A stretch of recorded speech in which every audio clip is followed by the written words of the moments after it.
2 men in their 20s and 30s were arrested today. Gardaí say the investigation into Mr Slattery's death remains live and active, and they have appealed to anyone with any information to contact them at Mayorstone Garda Station. The business group behind Dublin's Christmas lights says it wants people to experience the city's magic festive experience. The decorations will go up this year despite rising energy costs, but it's expected their use will be reduced. CEO of Dublin Town, Richard Guiney, says they're looking at turning on the lights in the late afternoon and switching them off earlier at night. Weighing it up and looking at the cost benefit, we decided that's probably best to proceed. I think people haven't had a good Christmas, obviously, since 2019, haven't had a normal Christmas since 2019. Very conscious of young children who perhaps were 5 years of age in 2020 and haven't had that kind of magic Christmas experience. That's your news. More in an hour. News Talk weather. Thanks to Ryanair. See your Premier League team this year with daily flights to Liverpool, Manchester and London. Tomorrow will be dry for much of the country. However, there will be outbreaks of light rain or drizzle. Highest temperatures of 16 to 19 degrees. And now you're up to date on News Talk. Your chance to win big. News Talk's cash machine.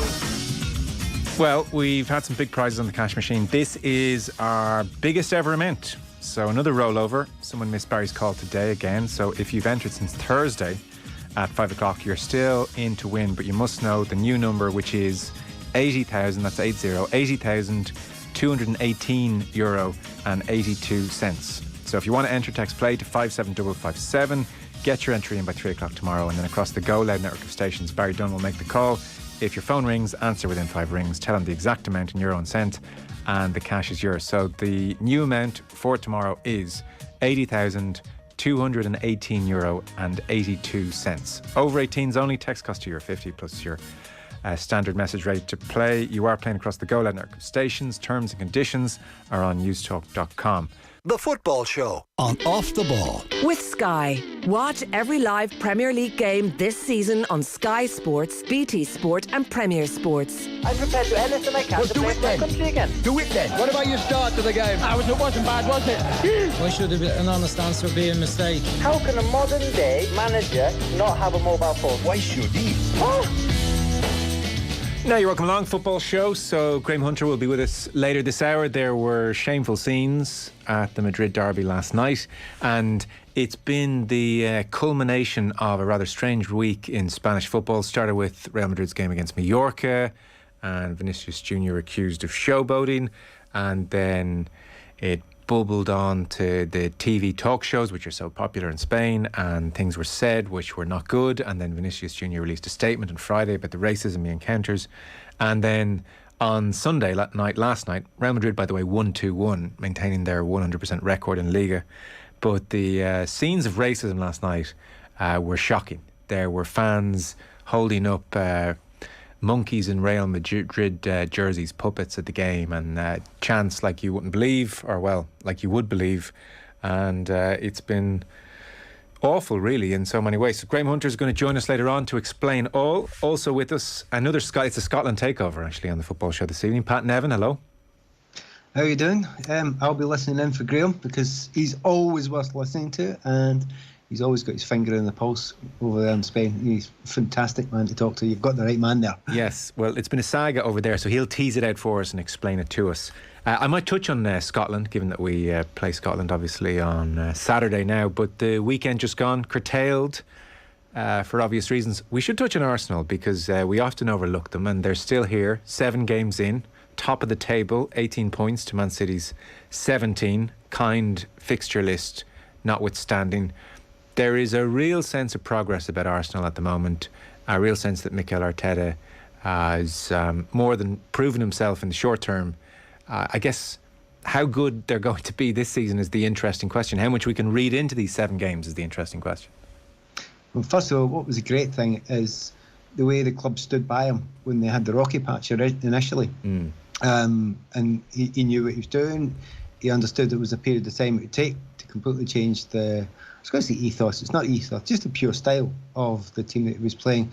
And he made himself obvious how strong a character he was, personality he was by, getting rid of what were the biggest names and saying, no, don't need them. I need people who work my way, effort, the way that he needs it, but technically the way he needs it as well. And it's been great to see Arsenal as a team and a club standing by him, and then allowing him to slowly but surely build it. And it's brilliant. It really is good to watch. And when you mentioned, notwithstanding that it's a fairly easy fixture list, although there are not that many easy games in the Premier League, but they've had one really obvious tough one and they get beat.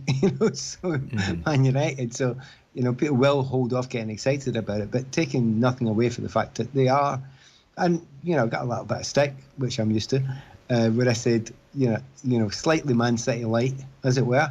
That's not meant to be a term of abuse. That's meant to be a really positive thing.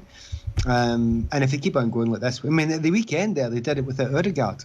Yeah. And there's plenty of people who are saying Odegaard's their main man, the one that it plays around, and he's the one that keeps the style going. But, without him, they still managed to do it and cruised along to what was in the end, a really easy and a really dominant victory against a team that's proved, really tough nut to crack, particularly down at Brentford. And not least for Arsenal, because they lost the corresponding fixture last season, so that's always a nice juxtaposition when you're trying to figure out progress.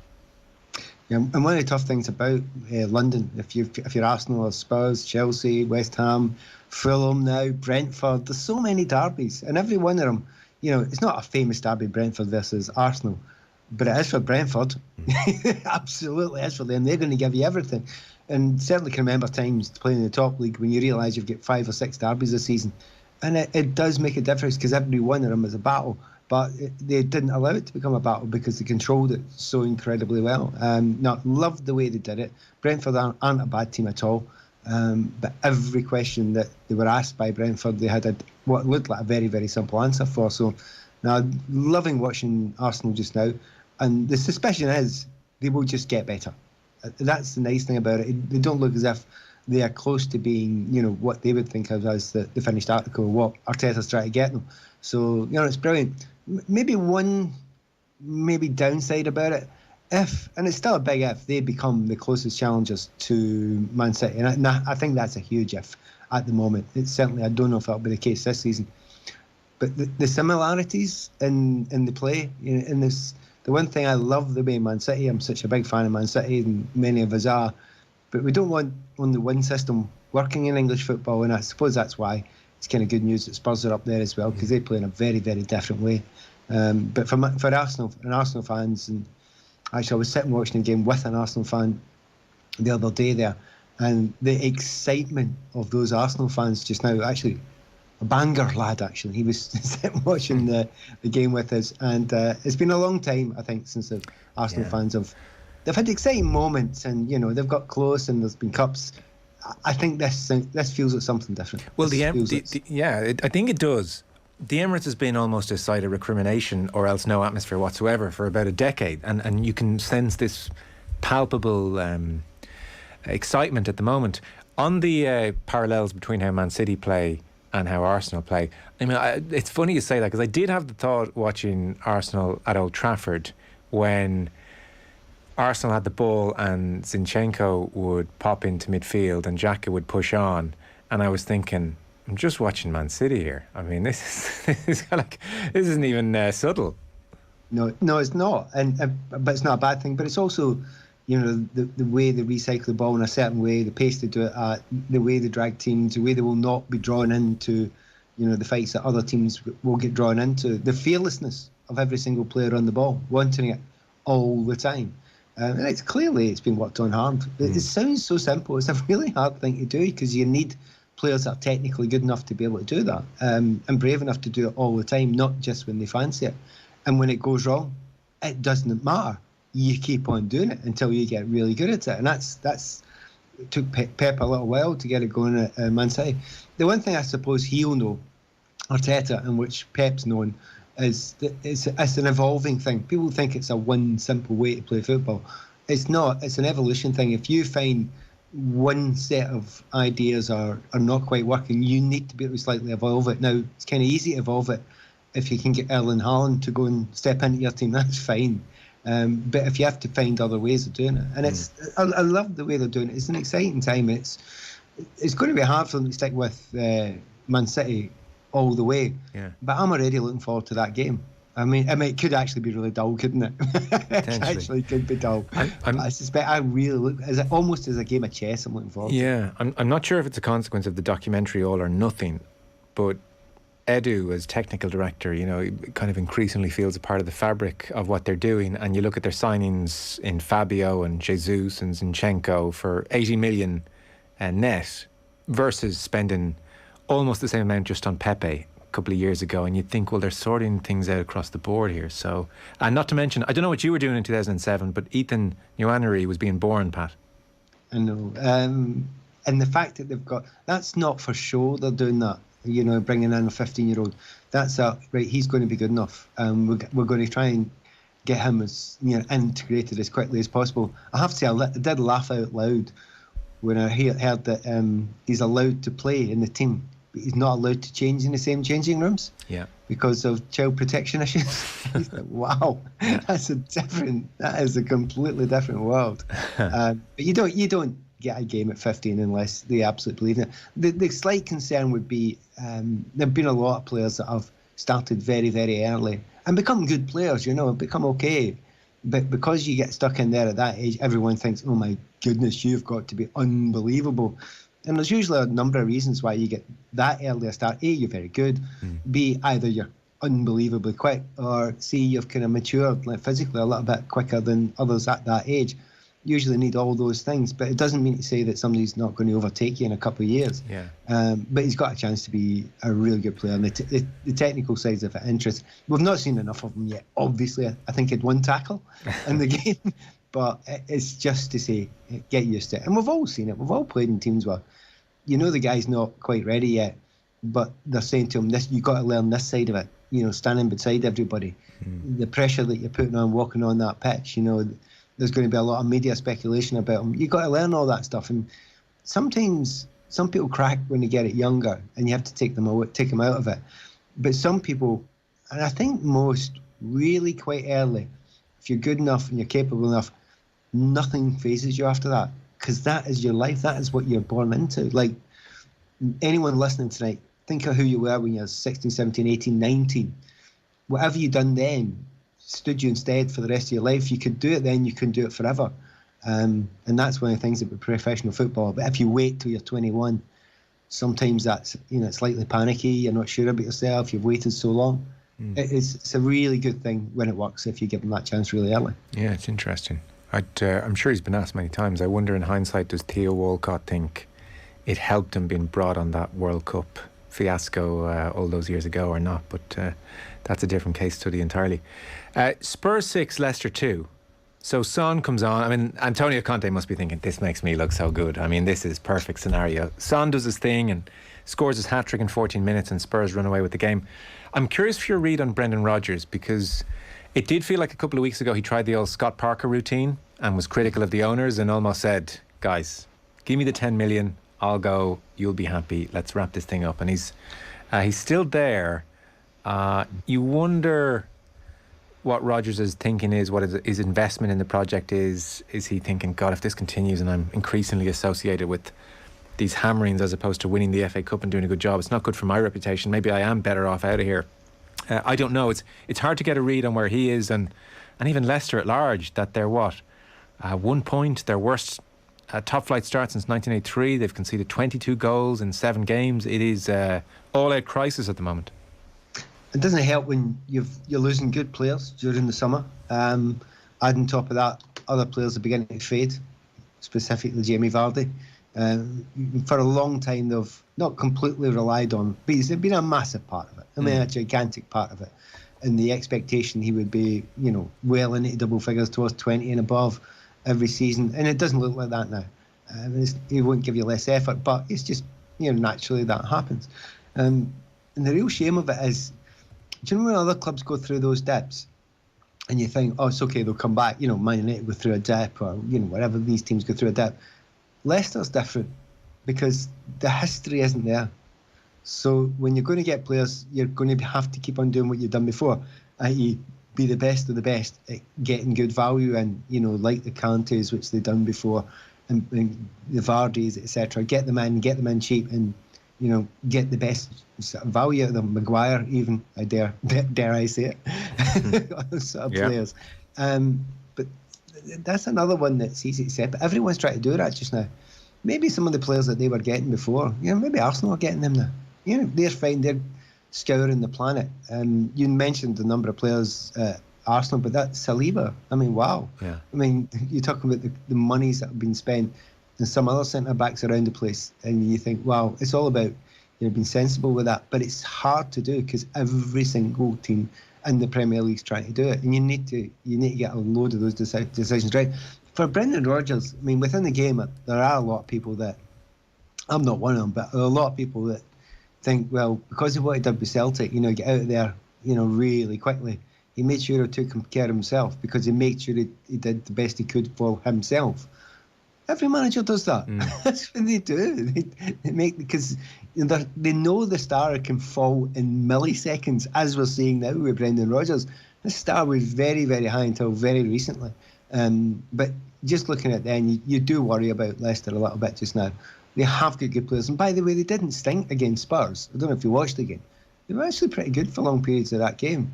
But they get absolutely trounced by, obviously, Son made a big difference, to score those 3 goals when they come in. But the way Spurs are playing just now, they can actually do that to most teams, Spurs. If you've got Kulusevski, you've got Kane, you've got Son, you stick with Richarlison on top of that, they'll score a whole bunch of goals. I don't think that'll be the last time they scored 6 this season. But that doesn't take away from the fact that for Leicester now, it's pure survival. That's all it is now. It's just survival. It's hard to know what the hierarchy's thinking on Rodgers is, because as you said, they've lost players, they haven't brought in any players, so it would be, noteworthy to get rid of him. But then, is the next man in going to do a better job necessarily? Well, there's some very good players there, but the next man in has got a monster job. But everybody wants to work in the Premier League, so you're not maybe going to get the best of the best of the best, but there's great managers out there. There's lots around Europe. There's a lot of people who would take that job that are decent managers, in a heartbeat, and they could maybe get something completely different out of them. I wonder what Thomas Tuchel's doing just now. So there's a whole bunch. So they can if they want to change it, they can change it. Yeah, it's absolutely fine. And it's if it's the 10 million or whatever it is for Brendan and his team, then I don't think that's a big deal. But they won't do that until they know they've got somebody who they think buys into their methodology. And it's the easiest thing to say. But when you're floundering like this, do you know what it is anymore? Do you think we need a rebuild? Because I tell you what, doing a rebuild during a season when you can't add anybody else and you're bottom of the league is unbelievably hard in the Premier League. Unbelievably hard. We'll have all eyes in Hampden Park next Saturday, 7:45, Ireland against Scotland. So, top of my head, Ireland have 2 players playing regularly in the Premier League, in Gavin Bazunu in goals for Southampton and Nathan Collins, who Jack Grealish got to meet at the weekend. So the Scots have quite a few more. You have Aaron Hickey, Brentford. You have Kieran Tierney, Nathan Patterson, who's nudged in for the time being ahead of Seamus. Scott McKenna, Nottingham Forest, Billy Gilmore at Brighton, John McGinn at Villa, Scott McTominay, of course, Stuart Armstrong, Southampton, Che Adams, Southampton, Ryan Christie, Bournemouth, Ryan Fraser, Newcastle. That's a healthy enough quotient, I have to say. When Ireland won in Dublin, Scotland were fresh off the back of losing to Ukraine in that World Cup playoff and seemed somewhat lethargic. What Scotland are we headed towards on Saturday? Well, that's the one we're all desperate to see. I was at the Aviva that day, fresh off my fantastic weekend in Carlow, which you can't forget. Oh, yeah. And Stevie Clark's got an amazing amount out of that group of players. Yeah, it's not exactly a golden generation, but it's a very strong generation that Scotland have got just now. So the shock of the poor performance against Ireland was really, really quite stunning. Now, he's still got a decent amount of capital, in the bank, Stevie Clark, but there was a few mumblings around saying, well, is that it? Is that as far as we've gone? Is that golden run? Where Scotland got a lot of luck as well, especially to get through to the Euros. So there is a concern. And the game against Ireland, I don't think it has been disrespectful because of the reasons you've just given me there, because of the players that are playing at the top level in England. The expectation wasn't for Scotland to be the second best team by a distance in that game, and by a good distance in that game. So this is a huge one for Scotland and Stevie Clarke. They need to get the best out of it. Robertson's not available, I don't think. No. But seeing as we're coming down with fullbacks, we're not over worried about that at the moment, because Hickey can play there, but obviously Tierney's fine for there as well. So we're actually okay with that. The problem Scotland's got is we can look a bit soft up front. And Jay Adams is a very good technical player, but after that you start really struggling a little bit to get. Christie's a good player. There are good players there, but an out-and-out striker, all you need to do is look at the top level of Scottish football and say, right, okay, where's the strikers? And they're not Scottish. Yeah. They're generally not Scottish. And then you look down south at all our players that are playing down south, they're in centre forwards, and if there's two areas that Scotland have struggled at, it's at centre back and centre forward, to really get something special together. And I don't think that's any different now, and I think Ireland will be acutely aware of that. So it's going to be a tough one for Scotland. And again, good news, we're playing Ukraine again just before. We're playing Ukraine on Wednesday night, so setting the stars to see how that one will go. I'm looking forward to it, but I expect a lot better from Stevie Clarke's side this time. Certainly you'll get more fight and more battle because it's at Hampden Park. Yeah, I would have thought so. It should be an interesting game in that respect. So we might chat to you about it next week. We're slightly shorter than usual this evening, Pat, but thank you so much. Pleasure as ever, guys. Cheers. Pat Nevin with us on the line there. As ever, our football coverage here on Off the Ball is with thanks to Sky. We'll take a short break. Graham Hunter's with us next. Football on Off the Ball. With Sky, get all the football you love in one place across Sky Sports, BT Sport and Premier Sports. Alive and Kicking with Claire McKenna. This Sunday morning on Alive and Kicking, Brian Penny went from heroin addict to neuroscientist, and he joins me to talk about how real change is possible. All of a sudden,